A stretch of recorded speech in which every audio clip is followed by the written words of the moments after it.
silakan Bapak memperkenalkan diri dulu.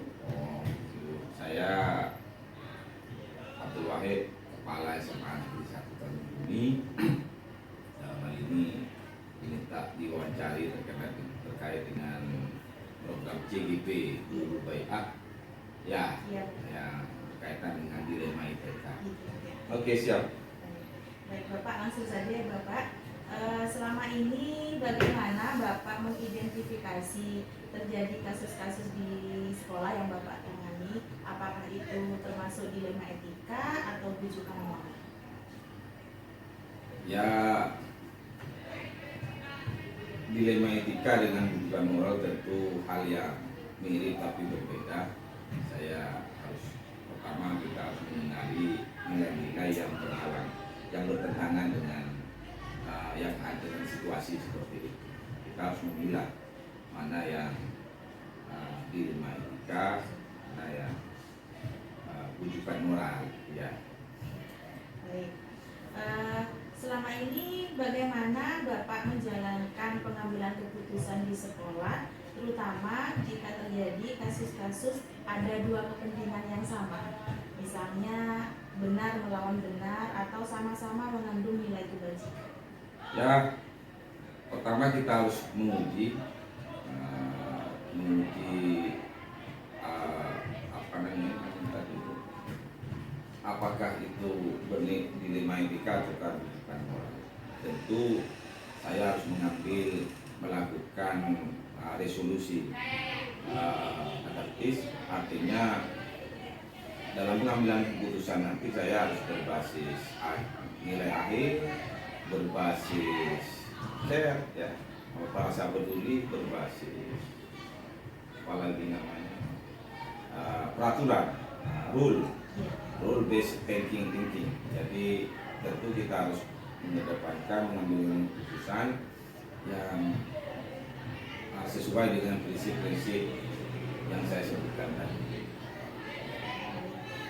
Langkah-langkah atau prosedur seperti apa yang biasa Bapak lakukan untuk menangani kasus tersebut? Pertama, dalam dilema etika maupun bujukan moral, pertama kita harus mengenali nilai-nilai yang bertentangan. Kemudian yang kedua, kita harus memastikan siapa saja yang terlibat.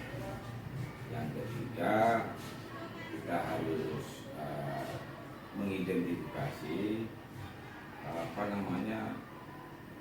hal-hal yang relevan. Nah, itu banyak, ada 9 langkah kalau dalam saya mengambil keputusan.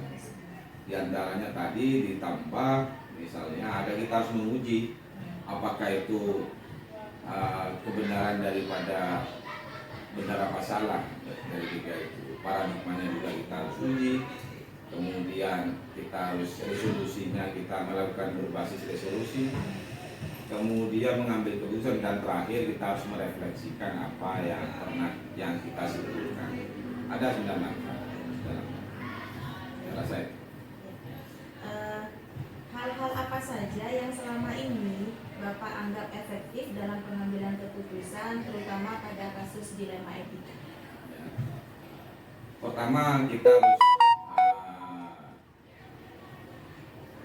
mengambil keputusan itu harus berbasis care atau care basis thinking, jadi berpikir rasa peduli. Kemudian kita padukan dengan peraturan selama tidak melanggar dari sebuah hukum, melanggar hukum ya kita arahkan kepada hal-hal yang tidak ada pelanggaran di situ. Tetapi dengan catatan kita pendekatannya adalah secara persuasif, komunikasi yang baik, kemudian kita menjelaskan hal-hal yang benar itu seperti apa, yang salah seperti apa. Tentu nantinya kita akan mengambil hasil dari keputusan itu karena yang baik, karena dua-duanya sudah kita terima. Jadi tidak moro-moro semena-mena saya harus menguji dulu kebenaran dari sebuah apakah ini bertentangan apa tidak, lalu kita mengambil keputusan. Saya rasa itu. Ya. Hal-hal apa saja yang selama ini merupakan tantangan bagi Bapak dalam pengambilan keputusan kasus kasus dilema etika itu? Ya, yang pertama rata-rata yang terlibat. Nah, yang terlibat ini kadang-kadang memiliki pikiran atau pemikiran yang salah, dibenarkan tidak mau, misalnya dia bersikukuh dengan apa yang dia yakini kebenarannya. Ini agak tantangan yang berat untuk menyadarkan mana yang harus dikerjakan supaya tidak melanggar hukum, tapi mereka memiliki pemikiran-pemikiran yang katakanlah dikatakan dilema bagi saya untuk mengambil kesimpulan karena kekukuhan dia untuk melanggar hukum. Ini yang pertama. Yang kedua, banyak situasi kadang-kadang situasi yang tidak menentu, kadang-kadang pada itu suasana lagi memiliki permasalahan keluarga, permasalahan begini dan seterusnya. Jadi banyak yang terkait dengan tantangan di situasi yang kita hadapi pada saat itu. Apakah Bapak memiliki sebuah tata kala atau jadwal tertentu dalam menyelesaikan kasus dilema etika? Misalnya Bapak bisa langsung menyelesaikannya di tempat atau Bapak memiliki jadwal untuk menyelesaikannya? Bagaimana bentuk prosedur? Selama ini yang saya ketahui, yang saya lakukan adalah situasional. Sepanjang dia harus ada beberapa kejadian yang harus diselesaikan, saat itu pula ada kejadian yang harus kita tunda karena melibatkan pihak-pihak lain yang tentu tidak bisa dihadirkan pada saat itu. Jadi tentu saya pada pengambilan keputusannya saya akan mengambil dengan cara-cara situasional. Ya, jadi begitu. Ya, bisa secara situasional. Ya. Selanjutnya, adakah seseorang atau faktor-faktor yang selama ini mempermudah atau mendapat membantu Bapak dalam pengambilan keputusan dilema etika? Yang pertama, banyaknya adanya program guru penggerak, banyak pengetahuan tentang bagaimana menyikapi dilema etika ini, sehingga pengetahuan dan pengalaman ini memudahkan saya untuk katakanlah menyelesaikan karena dibantu dari pengetahuan yang dimiliki oleh para guru, para siswa yang terbentuk saat ini. Jadi informasi-informasi itu sangat membantu dalam menyelesaikan, menyadarkan atau mengambil kesimpulan dari sebuah situasi yang kita hadapi. Cara saya itu, dan memang banyak guru sadar menyadari terkait dengan pengetahuan, pemahaman terkait dengan etika dan moral. Cara saya itu. Dari semua hal yang telah Bapak sampaikan, pembelajaran apa yang Bapak bisa petik dari pengalaman pengambilan keputusan dilema etika tersebut? Kebetulan saya guru penggerak, jadi yang terpenting di sini adalah bagaimana kita cara mengambil sebuah keputusan ketika dihadapkan pada dilema etika dan moral. Yang pertama yang bisa kita petik, kita paham langkah-langkah yang didapat dari program guru penggerak itu apa saja. Jadi tahapan-tahapannya kita tahu. Kemudian langkah-langkah di dalamnya, rincian langkah-langkahnya kita juga dipahamkan dengan program-program itu, sehingga dalam menjalankannya pada situasi di sekolah itu lebih mudah kita jalankan. Itu yang bisa kita petik jadi dari program guru penggerak ini. Terima kasih. Terima kasih banyak Bapak waktunya. Semoga ini bisa membantu saya khususnya sebagai calon guru penggerak. Assalamualaikum Pak Jadi. Waalaikumsalam. Ini Pak, bisa minta waktunya sebentar, saya mau tanya-tanya sama Bapak, boleh? Silakan.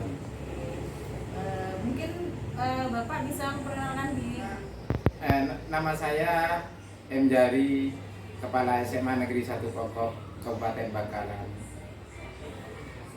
Baik Pak, langsung pertanyaan yang pertama. Selama ini bagaimana Bapak mengidentifikasi kasus-kasus yang Bapak alami, apakah itu dilema etika atau bujukan moral? langkah saya yang pertama itu yang saya lakukan, saya coba cerita panjang lebar dulu. Nanti setelah itu kalau lawan bicara saya itu agak bingung, nanti baru bisa dipastikan bahwa yang benar itu siapa. Dan kalau memang sudah ketemu permasalahannya, baru diidentifikasi. Setelah ketahuan lagi permasalahannya, dipertimbangkan mana yang sekiranya lebih banyak manfaatnya daripada mudaratnya. Nah, itu yang perlu diatasi terlebih dahulu. Jadi dicari mana yang lebih banyak manfaatnya. Itu. Selanjutnya, selama ini bagaimana Bapak menjalankan pengambilan keputusan di sekolah, terutama dalam kasus-kasus jika di mana ada dua kepentingan yang sama-sama benar atau dua kepentingan yang sama-sama mengandung nilai kebajikan. Kalau ada dua opsi seperti itu, cuma sama-sama benar, sama-sama menguntungkan, dan ada dampak kebajikan bagi orang lain, itu juga dipertimbangkan. Misalnya saya ambil skupnya yang lebih besar. Nah, kalau memang skup yang dipertimbangkan, berarti yang melibatkan orang banyak itu didahulukan.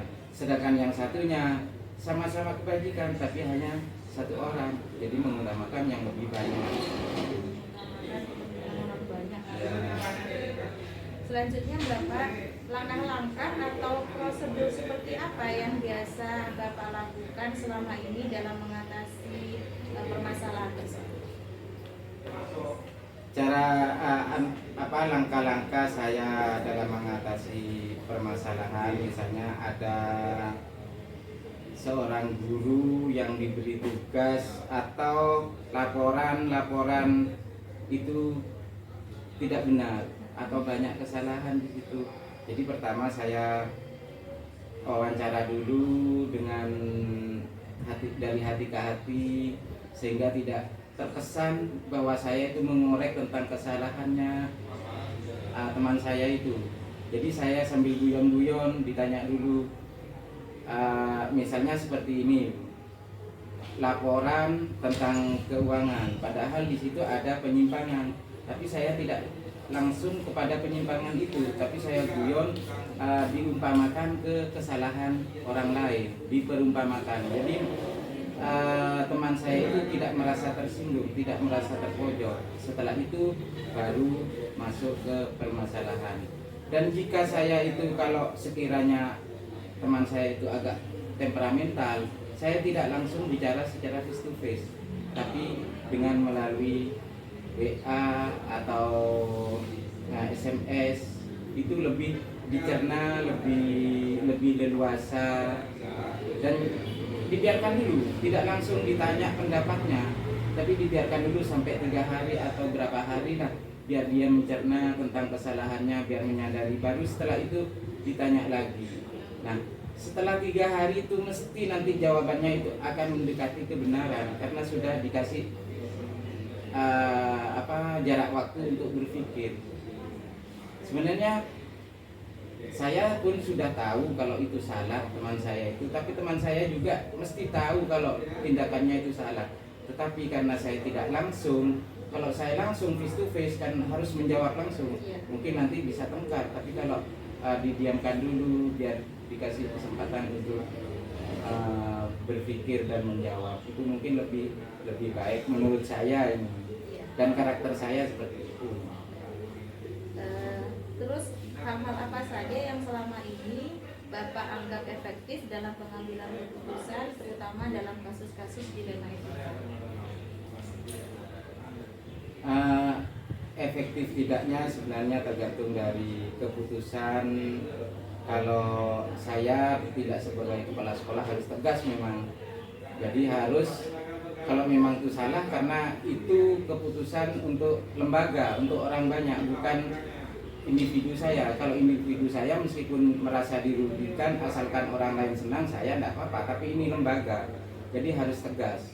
Kalau memang salah ya salah, kalau memang benar dan sama-sama benar harus dipertimbangkan, ya cari yang lebih volumenya lebih banyak, itu yang diambil. Selanjutnya, hal apa saja yang selama ini merupakan tantangan dalam pengambilan keputusan pada kasus dilema etika yang menjadi tantangan selama ini bagi Bapak? Tantangannya bagi saya karena ini sama-sama baik dan harus dipilih. Seperti kasus yang barusan terjadi, Bu, itu ada pengurus kewirausahaan di sekolah kami. Itu yang pengurus yang pertama itu sebenarnya sudah sama-sama ada positifnya, cuma karena kalau saya timbang-timbang lebih yang teman satunya ini lebih daripada teman yang pertama, tetap saya ngambil yang pertama. Yang kompetensinya. Ya, kompetensinya lebih dan juga dampaknya pada sekolah lebih. Selanjutnya, apakah Bapak memiliki sebuah tata cara atau jadwal tertentu dalam menyelesaikan kasus dilema etika? Apakah misalnya Bapak langsung menyelesaikan di tempat itu, atau Bapak memiliki jadwal untuk menyelesaikannya, atau prosedur apa yang dijalankan selama ini? Terutama saya mengidentifikasi permasalahan itu, kalau memang perlu cepat ya harus secepatnya dikerjakan saat itu juga, dan ada juga yang masih ditunda, masih dibiarkan karena untuk mengambil suatu keputusan itu tidak boleh terburu-buru, jadi perlu evaluasi dan pengamatan atau observasi yang lebih lama, lebih panjang. Bahkan saya juga pernah sampai saat ini nih, ada sampai 1 semester saya mencoba dengan teman saya itu, anggap saja kalau saya pimpinan anak buah saya sampai mencoba 1 semester. Akhirnya ternyata ketahuan karakter aslinya, baru diputuskan. Jadi keputusan itu saya ambil, ada yang gerak cepat langsung karena ini membahayakan, ada yang ditunggu sampai lama karena ini memang tidak membahayakan, dan untuk jangka panjang tidak apa-apa saya tunda sampai 1 semester itu bisa. Terus mungkin ada seseorang atau faktor apa yang selama ini untuk mempermudah atau membantu Bapak dalam pengambilan keputusan dalam kasus dilema etika? Oh tentu, soalnya tipe saya itu bukan tipe yang terdiman.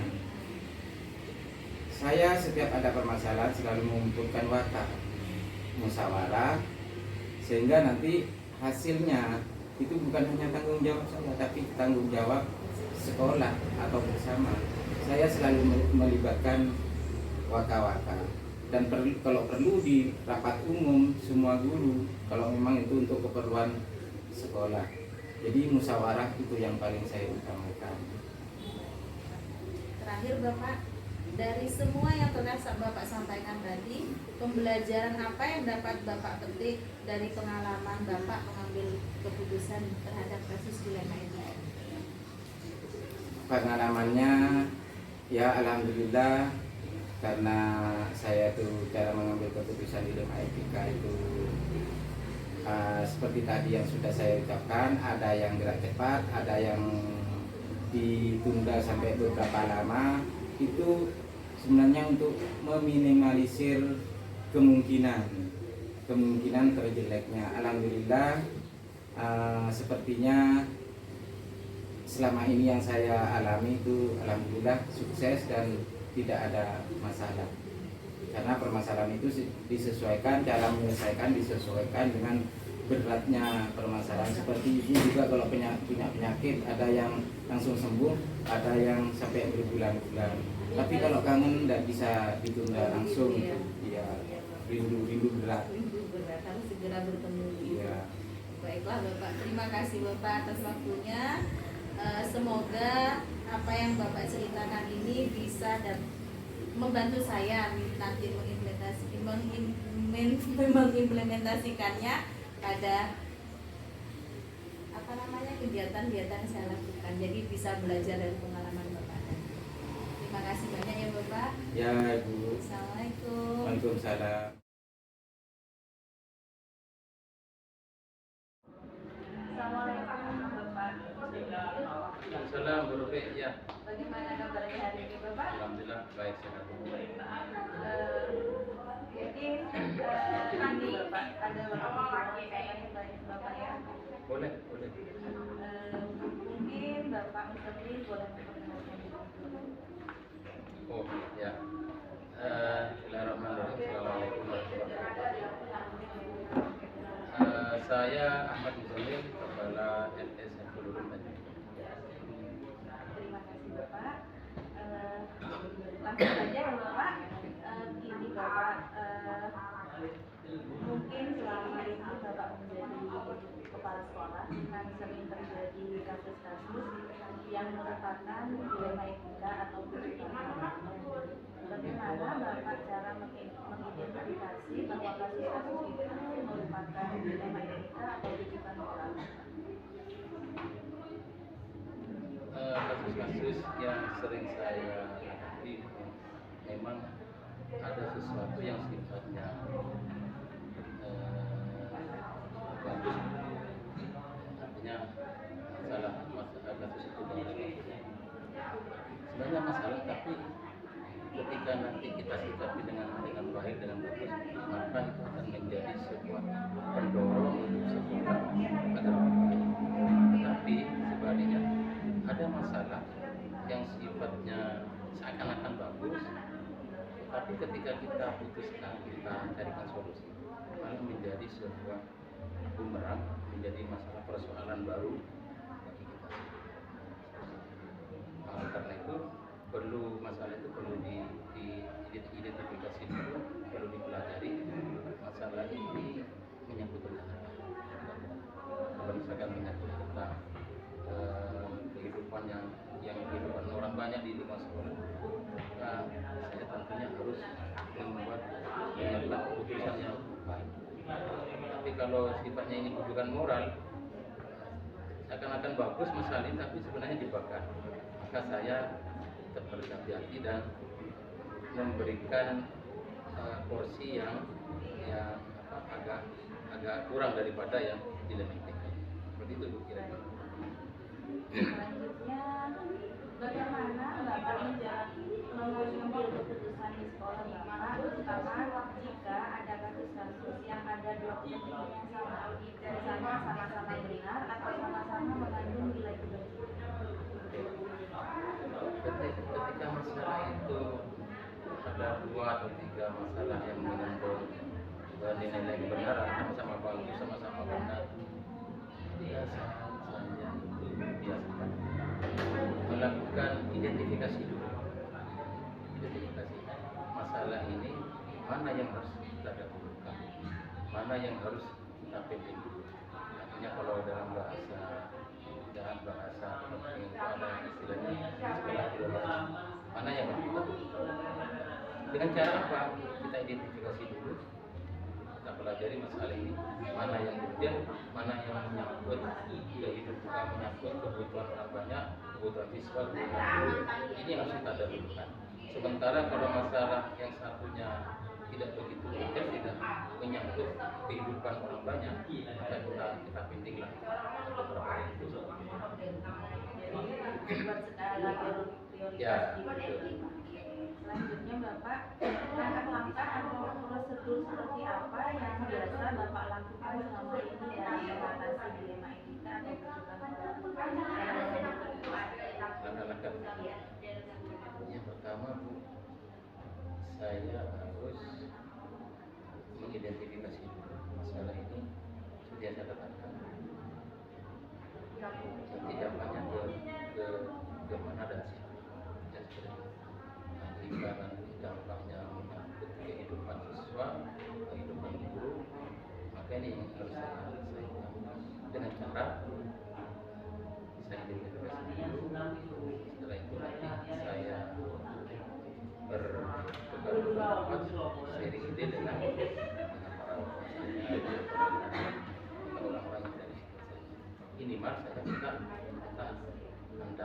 masukan saran dari guru. Setelah itu baru kita sepakat masalah ini keputusannya ini, masalah ini keputusannya seperti ini. Jadi keputusan tidak hanya tidak melulu dari seorang kepala sekolah, tapi jelas berdasarkan kesepakatan dari Wakassu yang ada. Nanti pengambilan keputusan tetap dilakukan tidak hanya dari kepala sekolah, juga dari mungkin dari pendapat para wakasih dan lain sebagainya. Selanjutnya Bapak, hal-hal apa saja yang selama ini yang Bapak anggap efektif dalam mengambil keputusan pada kasus-kasus di dalam Kalau nggak efektif, Iya. satu, skala prioritas tadi. Yang kedua, keputusan diambil secara bersama. Warga sekolah tidak boleh oleh kepala sekolah sendiri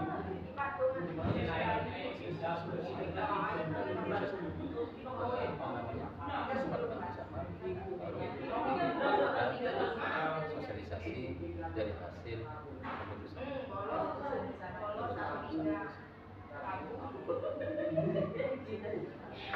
Begitu. Selanjutnya, hal-hal apa saja yang selama ini merupakan tantangan bagi Bapak dalam pengambilan keputusan yang pada kasus-kasus ini? Tantangan muncul ketika keputusan itu diambil yang berkaitan dengan urusan perasaan, karena setiap keputusan yang diberikan yang diambil oleh kepala sekolah ini sangat kemungkinan tidak semuanya diterima oleh Warga sekolah. Ada yang setuju, ada yang kontra, ada yang setuju, tidak setuju. Ketika masalah itu yang kaitannya dengan perasaan, perasaan tentang usaha atau perasaan siswa bersama orang tua, ini yang menjadi dilema. Jangan-jangan nanti ketika saya memutuskan A, ada tersinggung, ada yang kurang sepaham dan seperti itu. Tapi selama ini saya ketika ada seperti itu kita berhubung lagi. Jadi kan ketika ada masalah saya berhubung dengan para waka, dengan teman-teman guru, kita sampaikan hasil keputusannya.